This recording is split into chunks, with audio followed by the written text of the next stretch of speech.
Herman Deru, salah satu kandidat dalam debat publik pertama calon gubernur Sumatera Selatan, menyampaikan visi dan misinya, Sumsel maju terus untuk semua. Ia menekankan pentingnya kemajuan dalam pendidikan, kesehatan, ekonomi, perubahan iklim, infrastruktur, sistem kerja, tata kelola pemerintahan, kehidupan beragama, serta seni dan budaya. Dalam debat ini, Deru berhadapan dengan dua kandidat lainnya, Edi Santana Putra dan Mawardi Yahya, untuk membahas dan membedah gagasan masing-masing.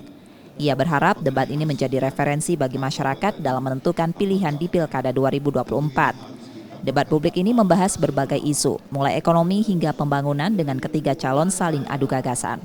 Mengenai penggunaan dana CSR untuk pembangunan, Deru menyebutkan ia telah membangun 11 stadion berkat partisipasi pihak ketiga. Pertama bisa ketemu para kandidat, di mana beliau adalah sahabat-sahabat kita juga. Yang kedua, kita bisa saling isi dan visi dari kandidat-kandidat lain. Mereka juga tahu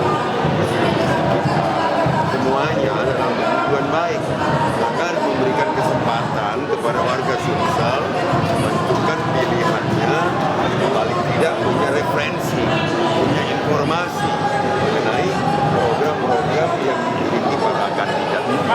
Deru meminta para pendukungnya untuk tetap tertib dan mengutamakan etika dalam berpolitik selama debat berlangsung. Reski Oktora, Muklas Diferensial, Kompas TV, Palembang, Sumatera Selatan.